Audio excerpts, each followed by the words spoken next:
or an hour of that, but no more than that. And then we'll end with a Q&A. But there will be, like, all these listed organizations will have stalls, and there will be exhibitions. The museum will be there as well, which will have more items on it, and books and other things like that as well. So please attend and bring your families and friends. So that's actually on the 6th of June, so that's the actual day for the 40 years as well. And we've got some of our books out here. I do not have no facility to take electronic payments, so if we've got no change, just give you cash. It doesn't matter, you don't need to take change. We don't mind that. Yeah. But price list, I don't really know. I can't be bothered, just the other thing. Oh, but no, take the card payments and then not pass them on to me. How long do you want to wait now? A few more minutes? Kaliya? All right then. WhyGuru Ji Ka Khalsa, WhyGuru Ji Ki Fateh. I'll aim to finish within an hour. A lot of the time I finish quicker than that, but I'll try not to speak more than that. Satnam Sri WhyGuru Sahib Ji. Ek oankar Satnam Karta Purkh Nirbhav Nirvair Akal Murਤ Ajuni Saibhang Gur Prasad Jap Ad Sach Jugad Sach Hai Pi Sach Nanak Hosi Pi Sach WhyGuru WhyGuru WhyGuru WhyGuru WhyGuru Tere Median Ki Kul Bikhe Pragate Nanak Raye Sab Sikhan Ko Sukh De Jete Pe Sahay Sab Sikhan Ko Sukh De Jete Pe Sahay WhyGuru Ji Ka Khalsa WhyGuru Ji Ki Fateh.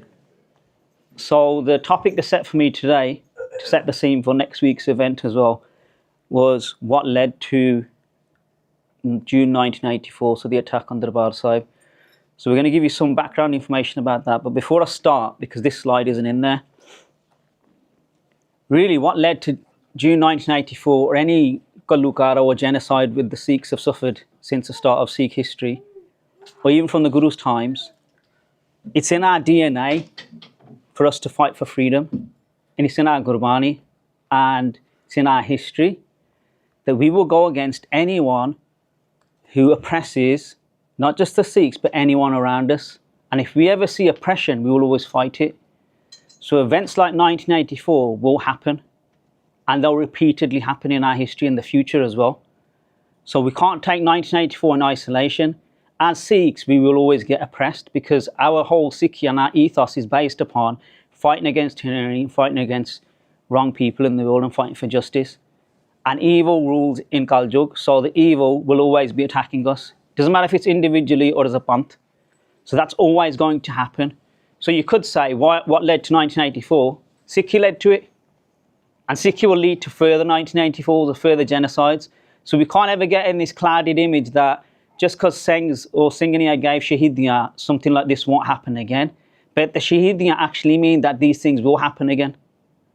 Because we won't stop doing what Sikhi teaches us to do. That's within our tradition. So this diagram that's there, this piece of art by Inquisitive, he lives in Canada now, doesn't he? Sant Jarnail Singh, the Akal Takht Sahib has been attacked, and Bhai Amrik Singh, Shahid General Sabig Singh, and the Singhs as well.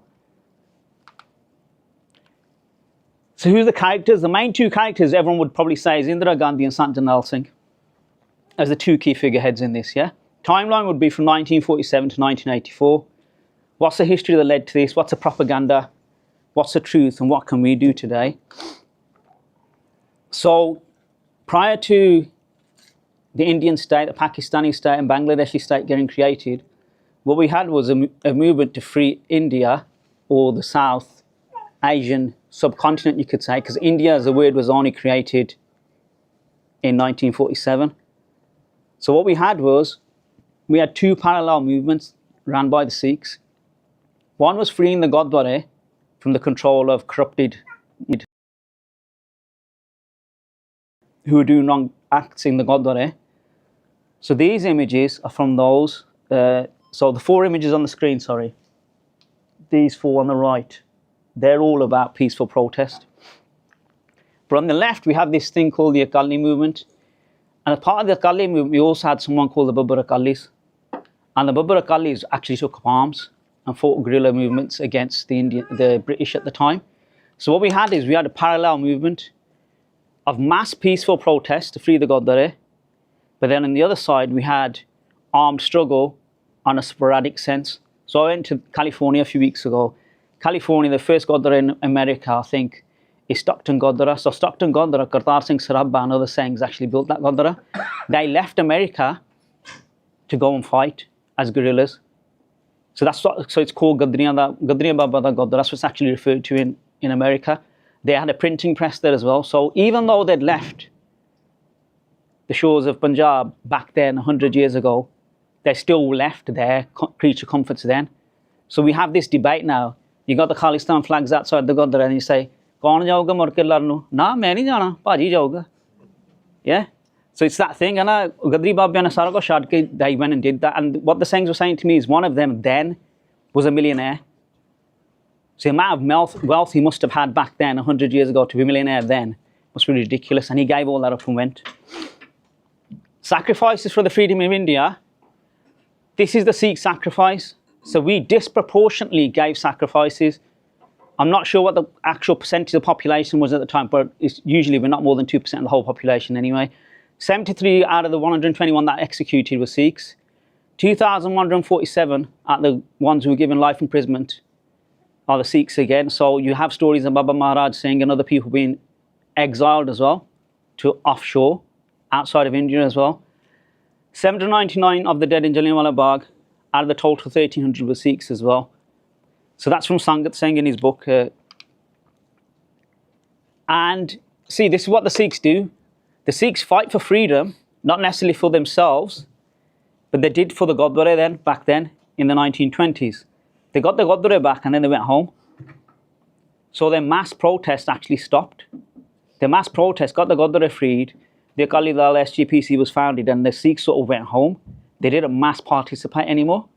And Gandhi used that as an idea of mass protest, of peaceful protest, because he didn't want to fight. So he used that idea. But the thing is then, the Sikhs were edged from the table by Gandhi and Nehru and were made fake promises. Now, these fake promises come again and again in Sikh history as well. So the Sikhs really need to be a bit more clued on to say that don't ever trust anyone when it's a negotiation table. So Pakistan was made. In terms of our representation, the two people we had was Baldev Singh and Master Tara Singh. Baldev Singh's the guy at the top. And there's a lot of accusations about him being bribed and things like that, and that's why he backed off. And then when you go to Pakistan, the Pakistanis will say to you, the Muslims, "Tusi galti kar gaye, you should have been with us." Yeah, you should have come in with us. So that's Jinnah, so he's the lead for Pakistan. In independence, yeah, we were told these sort of things, and you fought bravely for the English and then for us. We owe you one for kicking Pakistan's butt. So even Bangladesh was freed afterwards. So Bangladesh gets freedom from Pakistan at a later date, and even that's led by some Sikh soldiers. So General Sabir Singh's one of them. I'm not going to read the rest of these on here. But in essence, in independence, we didn't get freedom, what had been promised to us in India. And then on top of that, Mountbatten, who's a paedophile, the British officer who draws the partition line, he doesn't take into account that the Sikhs are going to be divided as a population and have to change over on borders. So the Sikhs are the ones who suffered the most because we lost half of our Gurdwara and half of our land of Punjab. And it was rushed through, so 1 million people died anyway through that as well, through the violence of the independence. And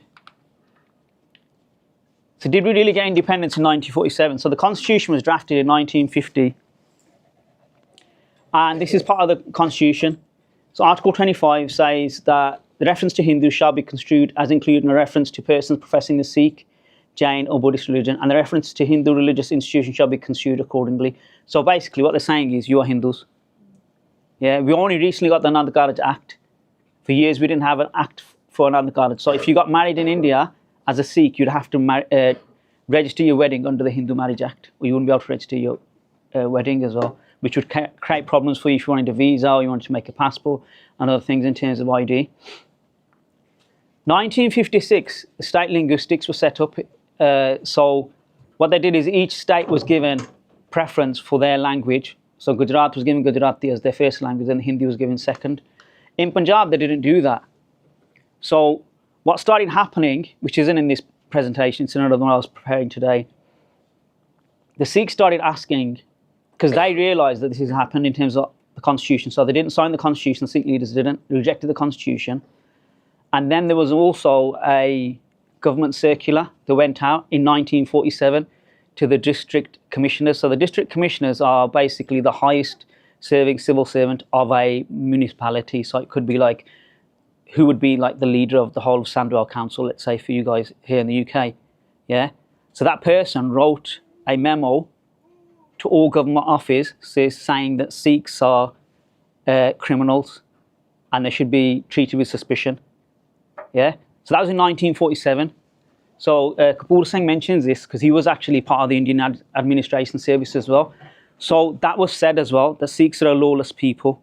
Yeah, I've not got the quote on here, but that was also said. So what happened is the Sikhs started realising that actually we've been conned into the independence. We've lost our land. We've moved over a border. We lost half of our Godre. When part of the constitution, we're Hindus. They're trying to assimilate our qawm.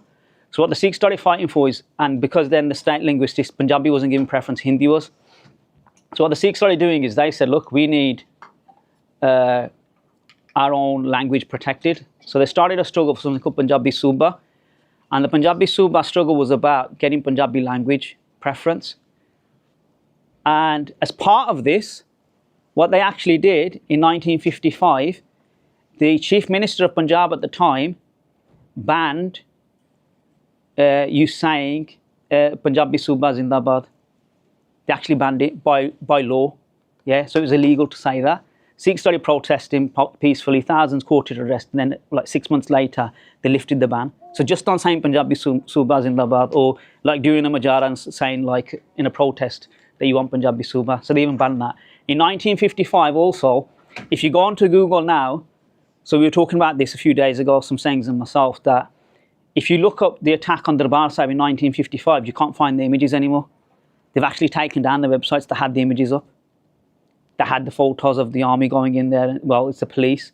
The civil administration actually attacked Darbar Sahib in 1955, linked to the Punjabi Suba movement as well. So Darbar Sahib was already attacked, just for asking the protection of our language. And in the end, we get Punjab, but we get a truncated state, divided three ways, sort of. And if you look at this photo on your right, most of you, yeah? If you look at the officers, they're wearing dastaran. Yeah? So this is Punjabi Suba struggle, but the officers dragging protesters are also supposedly Sikhs. Yeah? And you'll get this repeatedly in our history. So people will say to people like me, oh, Manmohan Singh baniya siga pradhan. Yeah, he became the Prime Minister, was he? Yeah, sorry. Yeah, but then the joke in all of the political world was, any Prime Minister goes to India, they go meet Sonia Gandhi first and go to Manmohan Singh second. Yeah, so we all knew that, and Manmohan Singh was just like a puppet in a seat. And you'll have that with Gandhi Singh later on as well from 1984, who was the President of India. So this is Master Tara Singh again. So these people peacefully protested. I think it's 15,000 Sikhs court arrest in total, actually 50,000, but the figures differ in terms of the timeline. So by 1955, I think 14,000, and by 66, it was 50,000. So we get the Punjabi Suba, truncated state. We're only 56 or 60% of the population. So you get the Punjabi language after all this struggle. And then on top of that, what they were also saying at the time is that these Sikhs are separatists and they want to break off from India. So this same repetitive accusation of Sikhs being anti-national had already started. It's not something new linked to 84. This had already happened. Whenever we protest, you look at the Kisan Morcha, these people are Bagawat Karde, they're all Khalistanis. It's your granddad from the Pend who never knew about Khalistan, who swore at Sant Jarnail Singh, for God's sake. You know what I mean? Just because they're fighting for their rights, they've all turned into Khalistanis overnight. You know what I mean? They're mostly comrades, the Kisan Morcha. We all know that. Yeah, let alone being Khalistanis. But anyone who does Bagawat against the state becomes anti-national, anti-state and everything else. So that's what the rhetoric has always been in India. The other side of it is, the Indian state didn't adopt but took on the British legislative system. So they took on the laws that Britain used as part of their empire to rule over India. those laws are designed to oppress a population and to rule over them. Now, I don't know how much laws they've changed, but all I ever see is oppressive laws coming out from India, worse ranking for freedom of press and things like that as well. So that carries on. Indira Gandhi, what does she do? Nehru di Kuri, she comes to Oxford, but she fails. Yeah? So she gets to Oxford, she fails her exams, goes home. Yeah? She marries a Parsi. Now, Parsis, some people say they're Muslims, some people say they are a different faith, let's say, yeah? Huh? Zoroastrians, okay, sorry. At least someone knows what a Parsi is, I don't. Anyway, so she married, his name was Feroz, sounds Muslim to me, but anyway, I'll stop being racist now, yeah? But Feroz, to save the ijjat of the Nehru Parivar, was given the name Gandhi, the surname Gandhi, yeah? Because they didn't want people to know that he's a Zoroastrian, yeah? So they changed his name to Gandhi. So Indira shouldn't be called Gandhi really, but that's how she gets the name Gandhi. So they cover, rather than have like, what do they have? Honor killing. So rather than kill her, yeah, they've got her husband to change his name, yeah, as in India they do. And what she was seen as, she portrayed herself as an Iron Lady. So in the media, in the Bangladesh war and things like that, she always tried to portray herself as Durga, as the goddess of war. Yeah? So that was the optics that she was trying to create. But Indira Gandhi as a tyrant, yeah, she called a state of emergency because she got found guilty of election fraud. And for 19 months, she actually suspended the Constitution of India, suspended her cabinet, arrested all the opposition. I haven't got the photo of Modi on here, I don't think, but Modi dresses as a Sikh at this point to avoid arrest. All the opposition's arrested as well. During this period, Sant Kartar Singh does 70 Nagar Kirtans, 37 Nagar Kirtans in protest to the emergency. 50,000 Sikhs courted arrest. And thousands of people in the population, because what she said is we've got an overpopulation issue, and if we carry on like we are, the state's going to collapse. So she forcibly started sterilising the population as well. So thousands were sterilised like that as well. So Sant Kartar Singh had gone against her there. So that's been Ramale already, yeah? So he's the predecessor to Sant Jarnail Singh. Bhai Fauja Singh had already started movements against the fake Nirankaris. So there is a part of the Nirankaris that we actually respect. So the Nirankari movement started as a movement to attach Sikhs back to the formless God who permeates. But this Nirankari movement, which was led by this Gurbachana, we see as them fake Nirankaris because they were saying things like, if Guru Gobind Singh made the Panj Pyare, we'll make Sat Satare, 7 stars. And they're doing really obscure things and disrespecting Guru Granth Sahib. So Sant Kartar Singh and the Akalis actually protested against the emergency, which leads to Indira Gandhi losing the next election as well. Bhai Fauja Singh had started protests and had even had clashes with the Nirankaris at this point as well. Now, if we look at Sikhs, so Guru Tegh Bahadur's Shahidi, there was a Shatabdi back then that Sant Kartar Singh, Indira Gandhi comes to the program as well. And what the Sikhs, the leaders, all stand up when she comes on the stage. Sant Kartar Singh doesn't. And Sant Kartar Singh castigates her and says, if it wasn't for Guru Tegh Bahadur giving the Shahidi, you wouldn't even be here. Yeah, so you wouldn't have even survived if our Guru hadn't given Shahidi. So we don't need to give you any respect. Plus that already gone on with the emergency. So the challenges we had at the time, alcohol abuse, which we've got here in the UK, because we brought it over. We're good like that. We bring the bad over as well. Yeah. Fame abuse, which we're all now selling on all the Sikhs who are dealers of drugs and stuff now as well. Yeah. Minority status, legislative discrimination, loss of Punjabi areas via Punjabi Suba. So where I go in India, I'm quite near Ambala. Ambala is now not part of Punjab, even though everyone speaks Punjabi in Ambala, and it's a majority Sikh population. Tax on the faith, heritage and practices. So what the Indian government does, whenever we have something like this, they always promote like a Nakli Baba or Nakli movement. So the Nirankaris were one at this point. And we had Darshan Das, and we've had the Satya Sadda, we've had different movements which are actually promoted by the state. The fake Nirankaris had a clash with Sikhs in Amritsar on Vaisakhi in 1978, which led to the Shahidi of 13 Sikhs peacefully protesting, and 78 were injured. And in total, 28 Sikhs died as well in clashes with the Nirankaris. Punjab had a green revolution, but the green revolution really introduced a lot of other bad stuff which we know of now in terms of pesticides and things like that. But through the green revolution, Punjab becomes the paddy of India, so we actually are the breadbasket. But we don't get economic justice. So how we talk about MSP now, we didn't get it then as well. So the other side of it is, like, if you make jal through your field, the person who sells it at market and washes the crop makes 5 times the amount. But the Punjabis are not allowed to sell it in Punjab, so it's taken out to Gujarat and places like that. So there's the economic justice of the farmers as well. Growth of state wealth, so there hasn't been actually inward investment. If you look at the stats now, where Punjab was back in this period, 1978, to where it is now, it's like we're having a reversal of the tables, where Punjab's going down in everything, and the other states have, so they've upwardly moved mobilization of economic investment into those states. And we were talking about it here.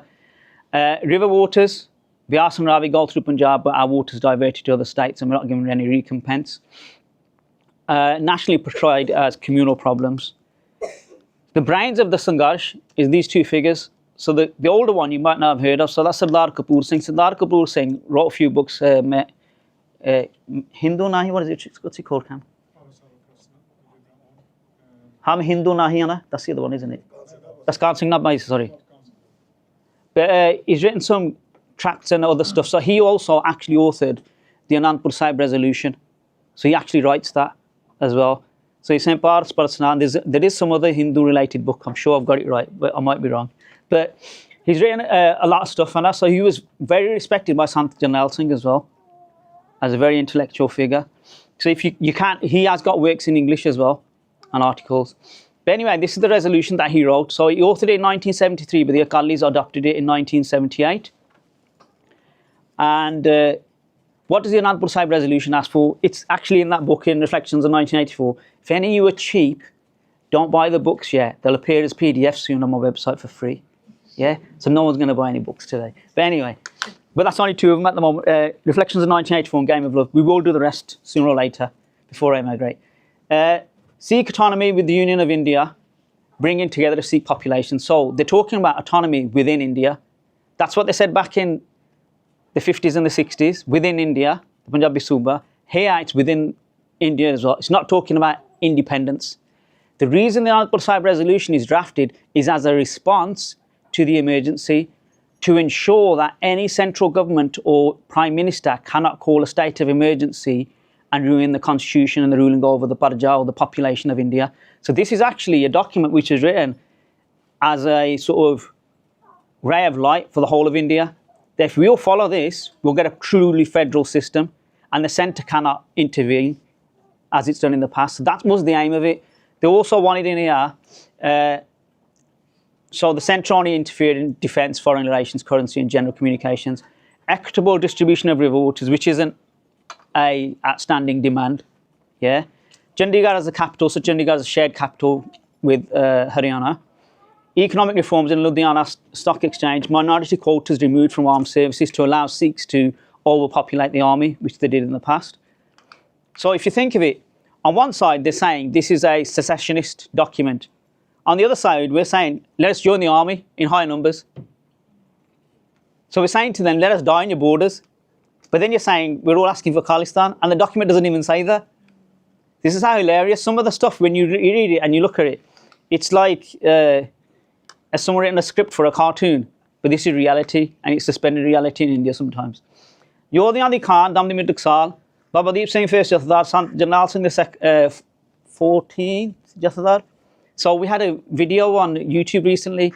The Duksal is fake, the lineage is fake. I don't care. Sant Jarnail Singh's photos everywhere. Say Sant Jarnail Singh, the biggest liar in the com, is the greatest Sikh in the 20th century. So you can carry on with your intellectual debates. Anyway, Sant Jarnail Singh, Nirankari clash, 1978. Sant Kartar Singh had already had clashes with the Nirankaris, along with Bhai Fauja Singh. So Bhai Fauja Singh was very close to Sant Kartar Singh. So when Sant Jarnail Singh becomes a Mukhi, it was like hand in glove. Yeah, so Sant Jarnail Singh becomes a leader of a seminary, which is basically an educational institute which gives Santhya and Gurbani Arth, and it's like a Sikh school. So you go there just to learn about Sikhi. That's all it was. But Sant Jarnail Singh became a leader because he spoke up against the state. So the Mukhis of the Taksal at different times in Sikh history have taken up different roles. Spoke against Sikh discrimination, Sikhs being enslaved, courted arrest voluntary for investigation into the murder of a journalist. So that was Lala Jagtan in 1981. When you go to Delhi and you get off an aeroplane, more than likely you're going to go down a road which is called Lala Jagtan Marg. So this is a guy who, any of you from Punjab, you'll have heard of Jagbani. So the owner of Jagbani was Lala Jagtan. So Lala Jagtan was a staunch supporter of the Nirankaris and a staunch firelighter to say Sikhs are separatists and we should kill them all, basically. This sort of things he wrote in his newspaper. Yeah, he was killed, and then Sant Jarnail Singh was indicted in that case, and Sant Jarnail Singh then courted arrest in 1981. So he voluntarily went to prison, stayed in there for 30 days and was released without charge. So Sant Jarnail Singh, the person they're saying is this big terrorist, courted arrest voluntarily. Goes in jail for 30 days, can't find anything wrong after they release him. They've got nothing on him. Yeah. So what starts happening after this is a face-off with the government for Sikh rights. So from this, it gets a bit more gnarly. So between 78 to 81, but once Sant Jarnail Singh gives Griftari, what they also did in Chandukala, so they went to do a raid to catch Sant Jarnail Singh in Chandukala, and Sant Jarnail Singh got away from there and got to Mehta and then courted arrest a day or two later. When they caught arrest as well, they kill another 18 Sikhs after Sant leaves and open fire, and then they don't even give the bodies back as well of the Sikhs that they kill at Mehta. Chandukala, they also put on fire the buses of the Taksal, and when they burnt the buses of the Taksal, Puthiyan got burnt as well. And as part of that as well, I think there was 14 that were killed in Chandukala as well after Sant Jarnail Singh escaped. So the state have already killed 32 people, literally within a few days.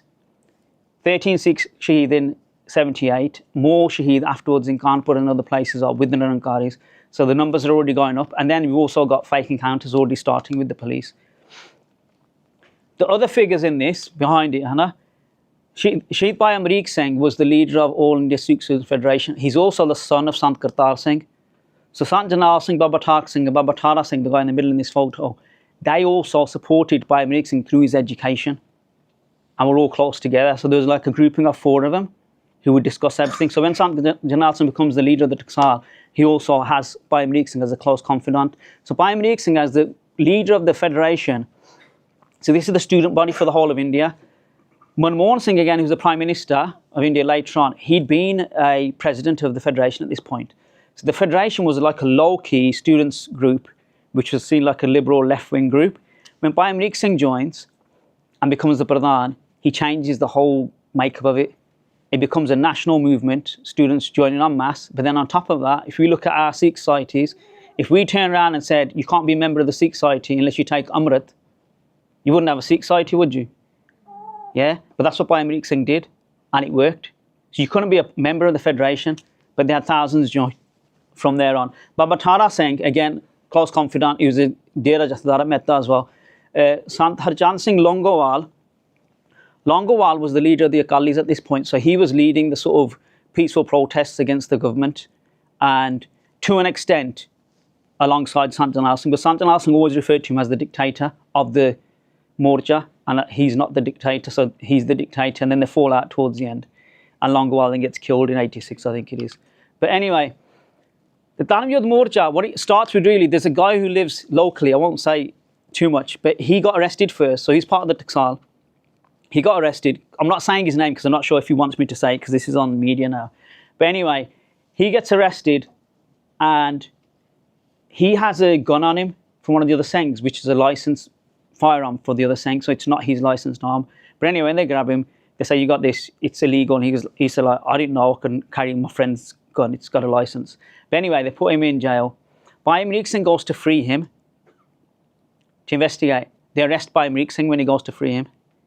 Baba Tara Singh goes to free Bhai Amrik Singh, and they arrest Baba Tara Singh. So in the end, there's like 5 of them in jail. So there's 3 of them that got arrested first.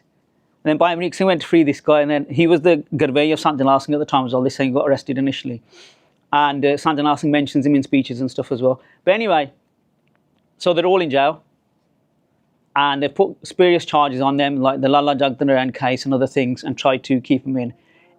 And it was through these arrests that Sant and Singh started peaceful protests en masse to free these Singhs.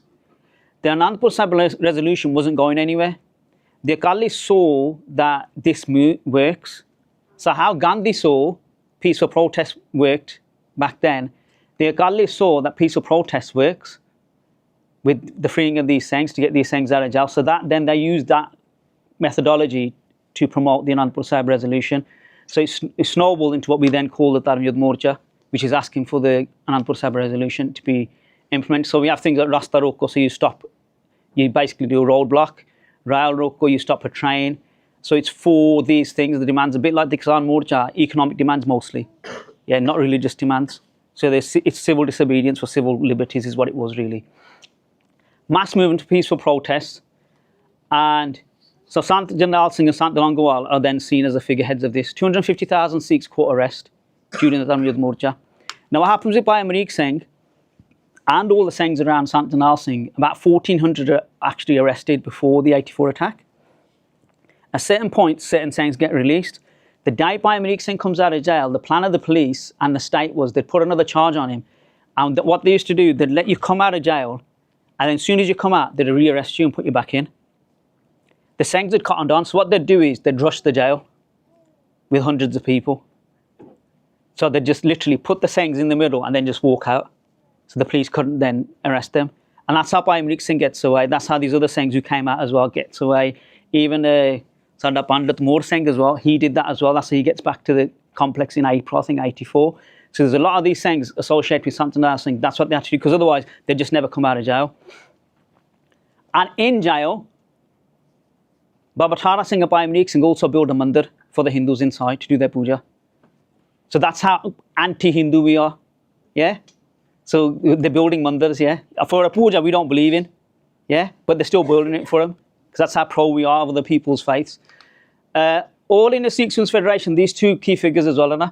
So Bibi Upkar Kaur, she was the leader for the women's wing, so she gets shaheed in the attack as well. It's a bit confusing of how she gets shaheed, but I won't mention that at this point. That's Harjinder Singh Sandhu. So Harjinder Singh Sandhu is the General Secretary of the Federation. He will be seen in any videos you see of someone translating for Sant Jarnail Singh. So he speaks fluent English, and if you Google him, you'll find articles and letters that he wrote to the Indian state, yeah, which you can see what our actual Sangharsh is about. So those are the key figures at that time. So what we had, like we said back at the start of this presentation, we did have armed struggle before 84, and we did have guerrilla movement. Yeah, so it wasn't just that we had this peaceful protest, we also had assassinations happening and other things. And that was run by two organizations primarily. And these two organizations, even though there's two names on the screen, really they were hand in glove. They shared weaponry, they shared intelligence, and they did joint jobs as well.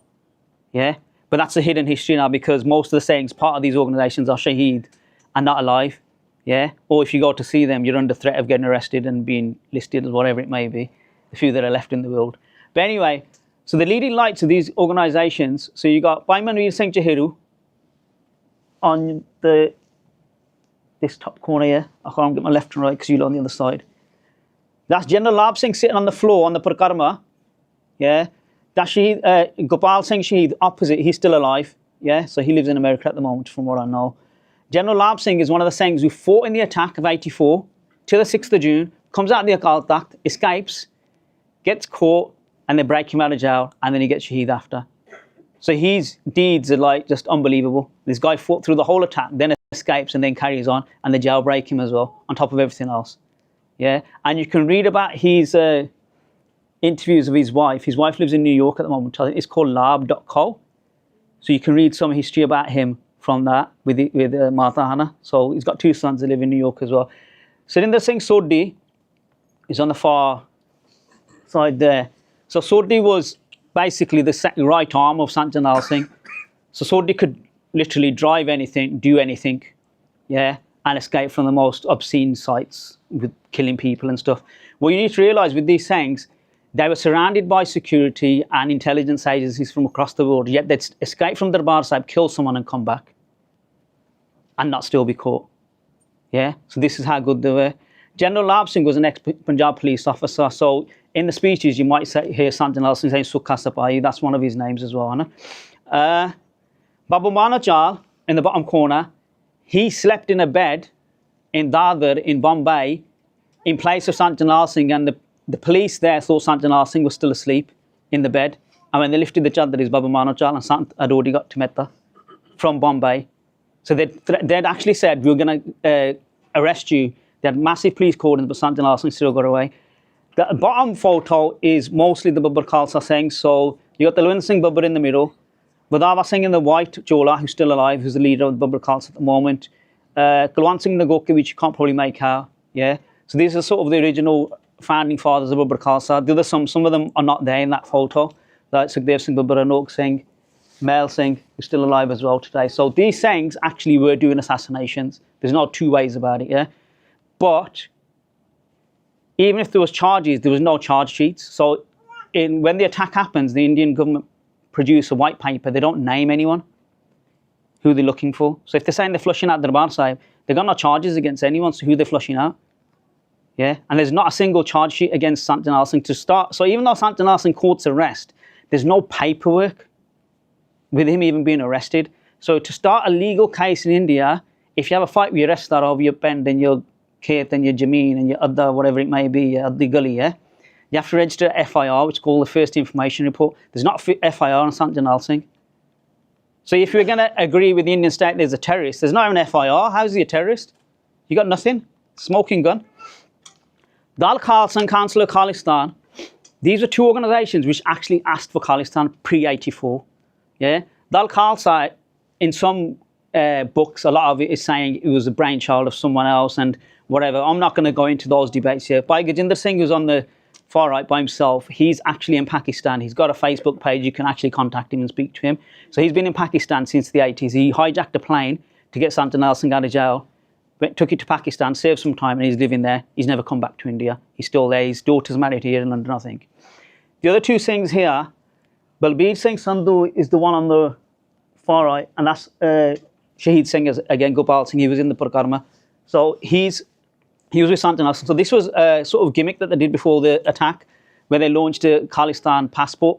Now, Balbir Singh Sandhu, again, he dies in Pakistan. If you Google it, I'm not too sure on the years now, in 2007, I think, but I can't remember. But literally, he leaves the attack on the 5th of June, goes to Pakistan, never comes back to India. Yeah, he wrote a few books as well. His books are a bit extreme, I'm not going to lie, if you read them. So he's got a book called The Aakhri Sher of Sant Jarnail Singh. Now, Jarnail Sinha, very interesting character. If you go onto YouTube with him and look at his interviews. So Jarnail Sinha was a decorated army officer for the Indian Army, and Sinha was asked about arresting Sant Jarnail Singh in 1981 and going to Metta. So they said to Sinha, get some tanks and go and arrest Sant Jarnail Singh. And he said, are you being stupid? And I said, why? He said, he's got some followers who've got like rifles, yeah? So mostly SLRs with single loading, so it's one bullet in the rifle, yeah, board or whatever they're called, yeah? So he's saying, they've got literally rifles, why are we going to take tanks for? We don't need to do that. If you want me to go and arrest him, I'll go and arrest him. They didn't let him do it, the arrest, because they wanted to show excessive force. Plus, they wanted to kill a few people as well. So he refused on that. He was then asked about attacking Darbar Sahib in 1984 and asked for his salah of how he would do it. And what he said back to the Indian state was, look, if we're going to attack Darbar Sahib, firstly, it's a religious site. Do a live TV prasaran of the attack. Do Prakash Guru Granth Sahib outside the clock tower to say people can still come to Matha Tek. Do loudspeaker announcements and say everyone come out, just surrender. We don't want to attack. Obviously they didn't take his advice. Vedya was appointed and they went out to mass murder. They also had models of Darbar Sahib built in the Chakrata Hills. The SAS also went out and gave advice of how to attack. So this was all going to happen. If you listen to Sant Jarnail Singh's speeches, he repeatedly says the day they attack, the foundation for Khalistan's laid. So this was all going to happen. It was always going to be a part of history. So people who say, oh, Sant Jarnail Singh should have left or whatever, what's going to happen is going to happen. No one can change the destiny of the world. Yeah. So the Indian army, they agreed the attack. So you have Mr. Bulbul here, Brar, who got a little scratch on his neck when he visited the UK, yeah? So Brar has got a famous quote, we went in there with prayers and whatever, and then you came out smoking and drinking alcohol, yeah? But anyway, the Akali Dal had fallen out with Sant Jarnail Singh. So if you do a search on India today for 1983, you put in the Akali Dal, Longowal followers fall out with Sant Jarnail Singh, there's actually a shooting within the complex between the followers of Sant Jarnail Singh and Longowal followers in 1984. And what you've got to realise is it was the Akalis who actually called the assassination of Sodhi. So what happened was Sant Jarnail Singh's speeches are up to 1983 off Manji Sahib. They ban him off the stage after that because they can't control him. Yeah, and they know Sant Jarnail Singh is getting so much support that he will be the leader of the Qawm from now on. And they can't take that because they're political bande. So they start doing moves against Sant Jarnail Singh. Sodhi is assassinated, and the day after the assassination, you can find a recording of Sant Jarnail Singh. So the Singhs, you got to realise, yeah, these guys are guys who are assassins, and possibly the best assassins in the world at the time as well. They're on fire. They're literally saying, we're going to kill all the Akalis. And Sant Jarnail Singh is there as a Sant, as a saint, saying to them, you're not killing no one. Yeah? They're still Sikhs. So they come to a meeting, and Sant Jarnail Singh speaks at this meeting as well. So you can hear this is a recording of the next day or 2 days after the Sodhi assassination. So the people who killed Sodhi were actually killed within 24 hours. They dropped their names on a wall and said, within 24 hours, we're going to kill you. And they killed them. So there's a man and a woman who are the assassins. But the guy who actually called the assassination was linked to the Akali Dal. So they got really scared. And the woman who assassinated Sodhi also came to kill Sant Jarnail Singh in Manji Sahib. She came with the gun, but she couldn't fire it. There's other 3 assassination attempts on Sant before that already. There's possibly a poisoning they talk of as well. But we know like of about 7 really, where Sant Jarnail Singh is in a car and 3 tyres are literally burst with fire, with bullets in her. But so Sant Jarnail Singh gets away with like assassination attempts like anything. But the Sodhi assassination really changed things. So if you read, there's an interview of Sandhu in May, and Sandhu's literally saying, we've got a program now, we're killing the police officers. And anyone who goes, and this is an actual press interview. So the lines were drawn. They were basically, we've got no going back now. We're going to kill people now. He's actually saying this in the interview. And he's asked the question, are you the leader of the Smash Regiment? And all intelligence leads to that he actually was as well. Yeah. But anyway, there's fake hysteria of mass violence in Punjab. So they're making that law and order problem. They suspended the Congress government. So even though Congress is ruling from the centre, they suspended the Congress government in, I think it's December 1983. So 7 Hindus are killed off a bus. Yeah. And they blame the Sikhs for that. And then they suspend their own government in Punjab and calling president's rule. And when they do that, if you think of it, so many Sikhs have been killed in Punjab, but when 7 Hindus die, they suspend the government, which is their own Sarkar as well, the same party. Yeah. So 7 Hindu lives are more important than the hundreds and thousands that died before that. Yeah. And the fake hysteria, if you look at the actual stats, and you look at, there's a book by DGP of Punjab Police. DGP, so he got appointed by Indira Gandhi to be the head of Punjab Police in 1984. And Kirpal Thill, his name, he was a really good guy. Yeah, so even though he's a Punjab police officer, he's written a book about the movement, and the Singhs never went to kill him because he never did anything wrong. So he was the DGP of Punjab for 1 year, and after that, I don't know if he retires, get reposted, whatever, but he's written 2 books about India, and one's actually about the Sangharsh, and he tells the true figures of the movement. So he might be slightly biased against, but it's so objective, the book, it's unbelievable. So he'll give you the fake hysteria of mass violence, he'll give you the comparative analysis of the stats. I've done some of that in my books as well. So Punjab didn't have a law and order problem.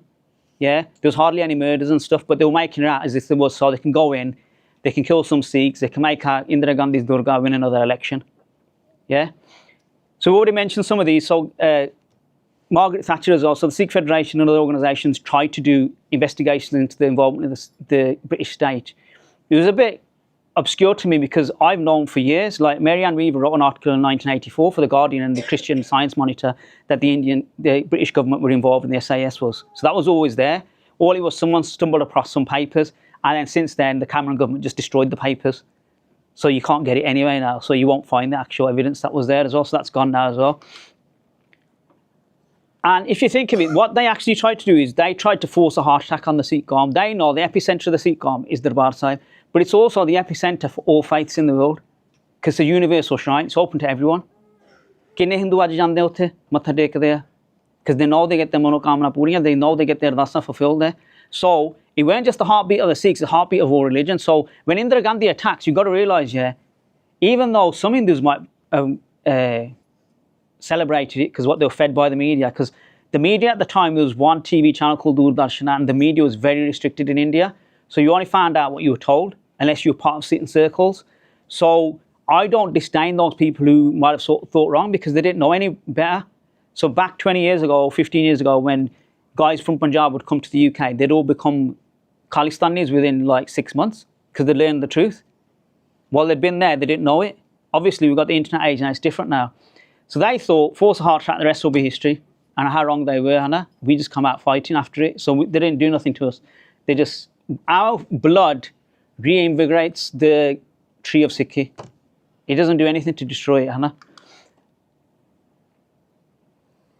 We've mentioned all this anyway, haven't we? Yeah. So media blackouts is also, what they did is, the media blackouts were about stopping the press. So Brahmachalani was a guy who was left around the attack, and he reported that he saw people that were killed with their hands tied behind their back. You can find Brahmachalani on Twitter or on X, and he'll be anti-Sikh now because he got charged with sedition back then, and he's never spoken again. I've approached him to speak to me, and he won't speak to me yet.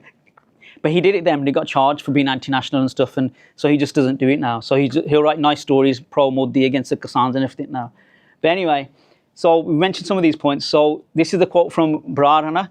We went inside with humility in our hearts and prayers on our lips. Look at all the skulls underneath. So that's the Indian Army did. They went in there. The President of India, Jarnail Singh, who was the President at the time, in his memoirs, he writes that no warning was given before they opened fire in the attack. He's the President of India, so that's in his memoirs. But because he's a Kutta, he did it when he died. So the book came out after he died. So while he was alive, he couldn't say it. Yeah. But anyway, what can we do today? Yeah. I'm really shocked as someone who does these talks and has been doing them for, I don't know, buddhe ho gaye, 30 saal ho gaye. Yeah. Of how little you people in the room know. Yeah. And so it really hurts me in a sense that we spent 30 years putting our guts and blood into this stuff. And I can't grab one of you off the road and say, why did the attack happen? And for me to put you in front of a journalist, because all you should be able to do that. And if you don't, then you can't do anything for our Qawm in terms of this Parchar. And you all need to know that stuff. So the books, whatever it is, even these talks, you need to be able to do it. Otherwise, if we pull a Jew off the road now and ask them certain things about their faith, and even if they're pro-Palestine, anti-Palestine, they'll still give you an educated response to either sides of the story. Yeah? And that's what we need to get to. We need to remember, but remembrance is like, we don't put a poppy down. It's not a remembrance march. You know how they put on the posters now for the Majara? Sadhe din as the Ros Majara hunda, so guys protest. We're not remembering. We don't remember our dead. We celebrate our dead. But then we carry on the movement. So we don't, the remembrance is like a really weird term for me now. It's like a glorified, like sort of, oh, poppy day, put some flowers down. All right, Sadhe the gene there at the end of the day. And what we also do is we celebrate the dead, but ones who are living doing the movement, we don't do nothing for them. Oh, I'll get tracked by the police. I'll get this, I'll get that. Just forget it. Yeah? But then what's our Sikhi for? If you gave your head to your Guru and the Amr Sanchar, yeah? We've got an optional, yeah? So it's like a pick a mix stand where we're going to pick a mix. Yeah? Learn from this. And it continues. The Kisan Morcha was the most beautiful thing for me. For someone like me who's been harking about this for years, I was like, this is just brilliant. Bunch of comrades, they're all getting beats on the border, yeah? And now we can turn around and say, this is the oppression of the Indian state, and it's not even Khalistan linked. It's economic, that's all it is. This is the same thing we've been telling you guys, and you wouldn't listen. Yeah? Because what you've got to realise, in the Sangharsh, the comrades who like sort of communists were against the Khalistan Sangharsh. But then when they had it now in the Kisan Morcha, they've had to agree now, and they've had to let the Khalistanis come in with them. They couldn't not say no to them, because the issues are all the same. So it's just ridiculous. So they're coming together, the people and movements. Fight for our rights. How can you do that if you're thinking like, what can we do, yeah? That's for you to decide where you sit in the Qawm and what your skill is. That's for you to decide. If that's you just doing Bart all the time and becoming a Sant, that's fine. But then become a Sant, don't become a fake one who watches Netflix all the time like me, yeah? So, but the point is you've got to do it as well, Hannah, but you've got to find your place and do something for the Qawm. Tell our story, and it's about freedom. Until we're free as a people, we don't stop our movement. That's what our Sangharsh is about. It's not about getting a little piece of land called Khalistan. It's about being free wherever we are. And our land is Punjab. And if we're not free within Darbar Sahib, so one of the things in this was, so there's loads of things that I've missed off, because it's one of those talks. The Sikhs were fighting for holy status for Darbar Sahib, for Amritsar as a city. So I go to India regularly, so I go to Hardwar a lot. So Hardwar is a holy status city for Hindus. Yeah, so they have the Kumbh Mela every 12 years there. And Hardwar as a city, no one can eat or sell meat, fish or eggs in the whole city. It's banned. No alcohol is allowed. It's banned. They smoke like chimneys, yeah, in the whole Hardwar, even the Sadhu Sants, yeah. But they give holy status. What the Sikhs were asking is to have Amritsar holy status for Darbar Sahib. And they wouldn't even grant like 100-meter radius. Yeah, so I went to Darbar Sahib in the mornings early on, like 5, 6 a.m. I come out of Darbar Sahib and I'm walking to a house where I was living. And I remember just as I came near Jallianwala Bagh, there was a guy who was smoking. And he saw me. And when he saw me, he quickly switched lanes and tried to hide from me. Because he was scared of me smacking him, thinking he's that close to Darbar Sahib and he's smoking. And I thought, so I didn't do nothing to him. But we've got no management of that today even. Yeah, so if we talk about the Vatican and the Catholics can have an independent state within Italy and they have their independent God. If you look at Akal Takht Sahib Jathadar, does he have any gods? Yeah, he has some guys wearing some karta pajama and a 10-foot kirpan, which probably wouldn't work in a fight. Yeah, and the thing is, so if that's our supreme leader, yeah, there needs to be some sort of protocol with that person as well. Even when they come to the UK, they'll walk into a smartphone with like 2 people and you're like, what's going on here? You know what I mean? Because they're not actually representing anything. Because if they were, they know they'd actually have to up their game in terms of representation and protection protocols. But we haven't got any of that in our stance. So even Akal Takht Sahib, Harjinder Sahib, even the SGPC is on a statute of Indian law. So when they make the committee, they have to go to the magistrate courts to get it approved, the committee as well. So I'm not having a go at the SGPC, let's be clear about that. But it's just that's how oppressed we are in the whole Indian state and everything that goes on there. So we actually are not free as a people. On a micro level, you might go there and think, oh, we've got McDonald's here now. We've got Domino's. This is great. This is heaven. Yeah. I can go buy some cheap suits for some BUs. Do I just sign them? Yeah.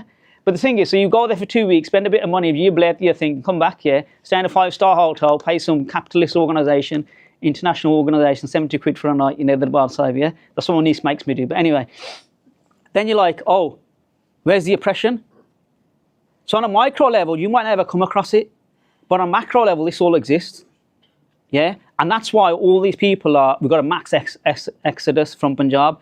Because the Punjabi youth know, their point is, if we get educated in Punjab, we can't get a job here, and we're going to go to another state and leave our house, we'll go outside instead. We don't see the point of staying in India. We'll just leave the country then. So the mass exodus is around all these issues. None of these issues have ever been addressed, and they continue and fester to this day. So if you look at June 1984, if there was a physical genocide, the genocide continues today in different ways, and it's in all khitra of our life now. So they've gone out to actually destroy us as a Qawm, so we cannot speak up or do anything in the future. And that's what they've gone out to do. And they've been quite successful in it. But because we're those Sikhs that never stop, even if we have to become the Gadari Pabbe, we have to fly back, they'll fly back, because that's what our Qawm teaches us. We got items which are in the US, and we know where they are, and we know whose collections they're in. So how did they get there? Did the Indian state sell them? Or did the the Sikhs sell them? Or did a Sikh who lives in Smethwick, who's got the same name as me, did he sell them? Yeah? So it's very murky. Yeah? It's very murky. Yeah, we might have to cut this from the original video. End one. Just add the lives off now. Oh, the live is off. Someone's still recording it probably. Yeah? Go on, Jams. I hope the question makes sense. So, you know, when it comes to like, not dialogue, but when it comes to the telling our story bit, I think there's probably a few people in this room, and definitely me, we were taught kind of shurto that you tell the story from like a very much a victim perspective of,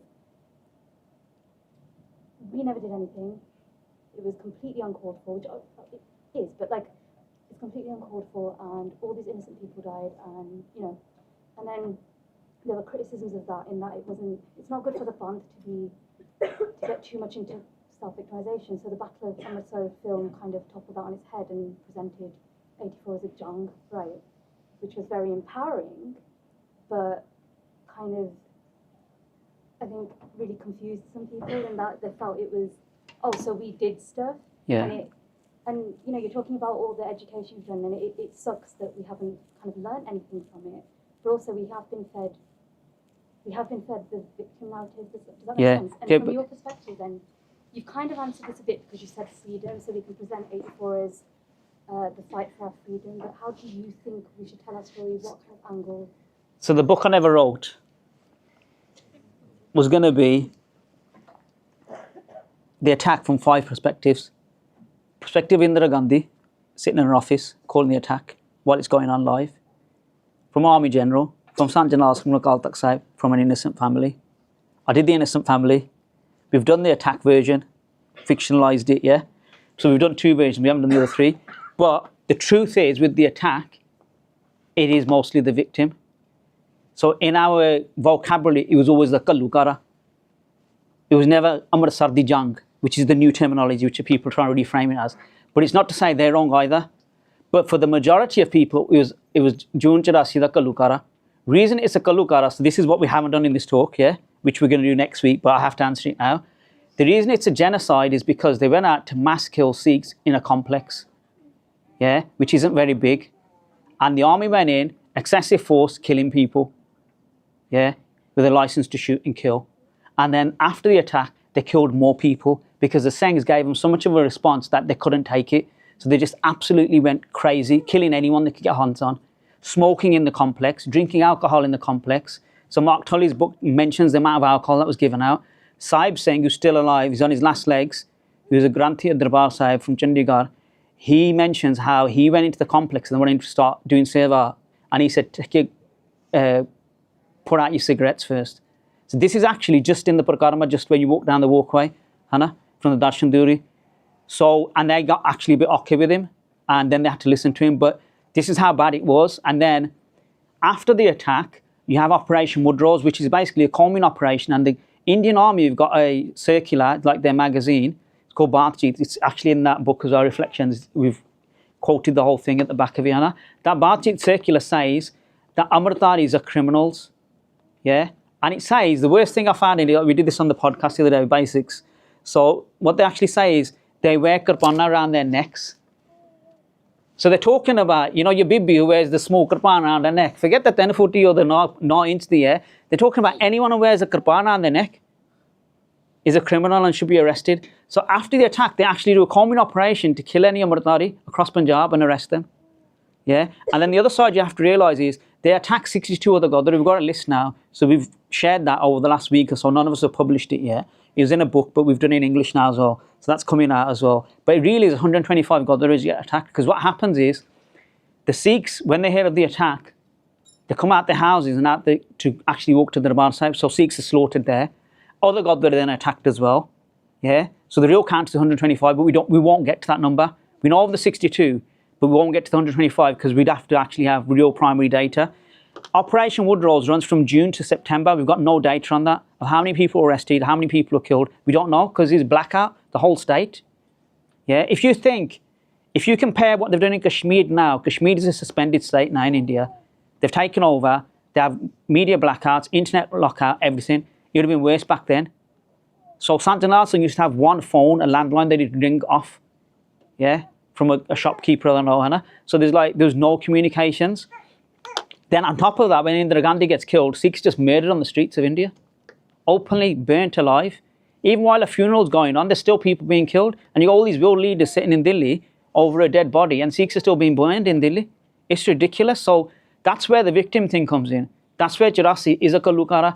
And if we then reframe it to say it was a battle for 50 Singhs who fought in the attack. 85 at the most. Even if we say 150, because really, the actual hardcore, there's a list of 78 who fight. We've now got a list of 600 something, 650 again. We've included our data. It should be on Tribute 84, Anna, but we're rechecking some of the data. But I think we got to 650, Anna, of actual people we know in the attack. That's Sikhs. But then Indian Army, we've no idea how many died. But so these mass numbers in Darbar Sahib in the attack, you're looking at 5,000 Sikhs over 3 days. 5,000, yeah? And then Operation Woodrose, we don't know. We just don't know. Yeah, we don't even know the rest, yeah?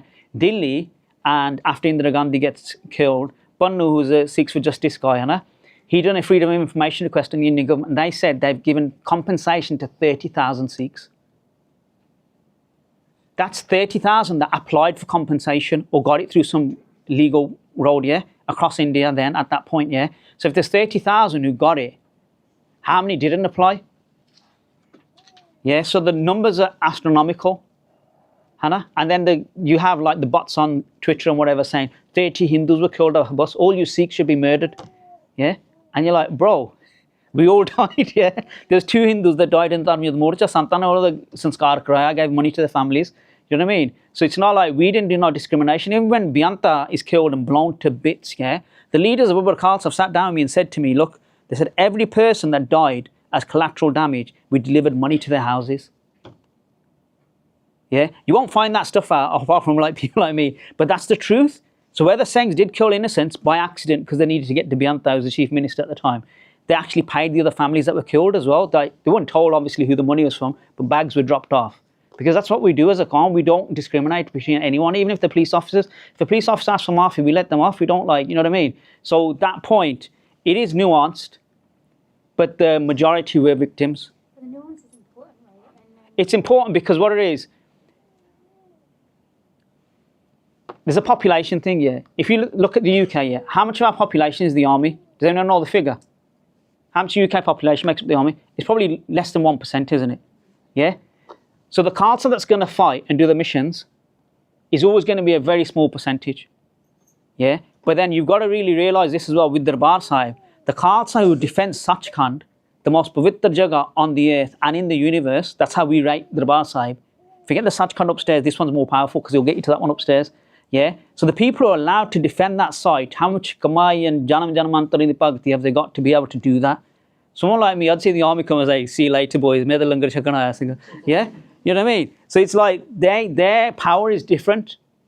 And then other Sikhs left the complex as well on the 5th of June because they didn't want to fight or they knew they were going to get killed, so they chose living over death. That's not a criticism of some of them that left, because some of them that left actually fought on for many years after as well. And that's what they plan to do, Hannah. But we can't actually also criticise anyone in the Sangharsh unless we've walked that path with that person. Even Longowal, jo marji on kita marya gaya, and he did some compromises. But I'm not Longowal. I didn't win that seat of power, but I got compromised. I can't have a go at Longowal until I've done what Longowal did. Do you know what I mean? With that pressure on your own head. So we should really not criticise anyone, Hannah. And when it comes to yourself, that's when you get checked, Hannah. That's what the main thing is. We don't know where we're going to falter. So you should always remain in humility. Hanji.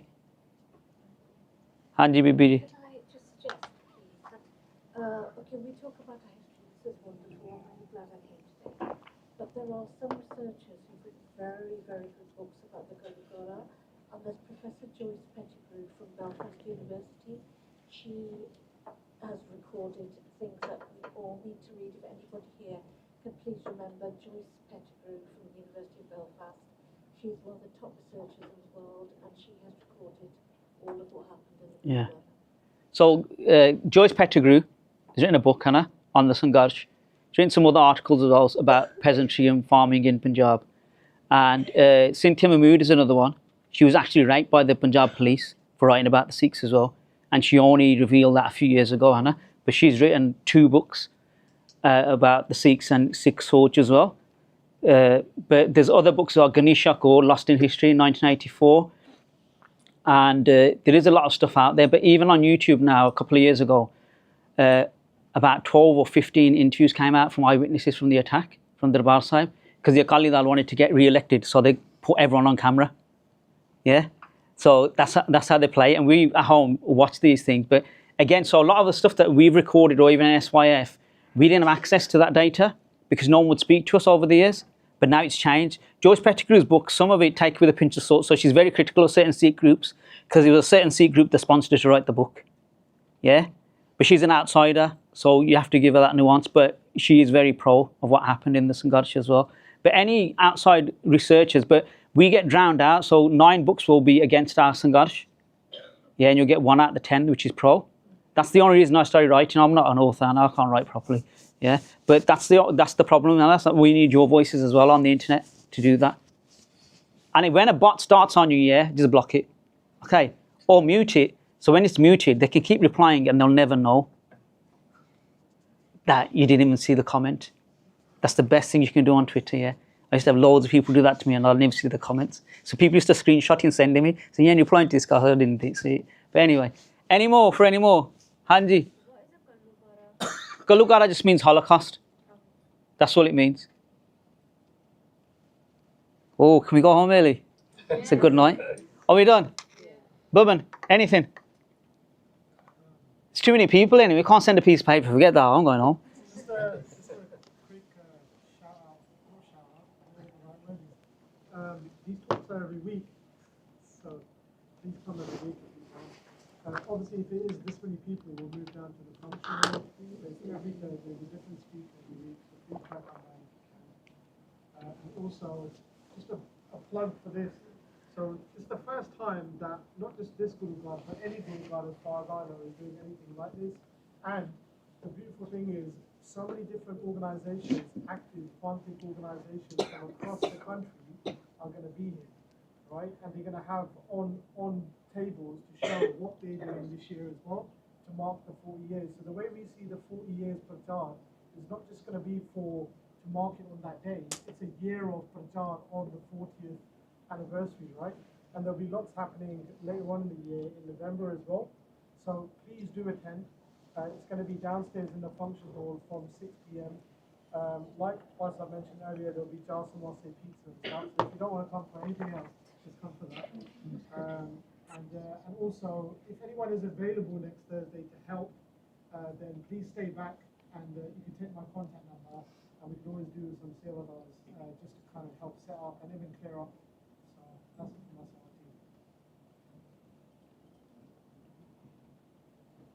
We're done.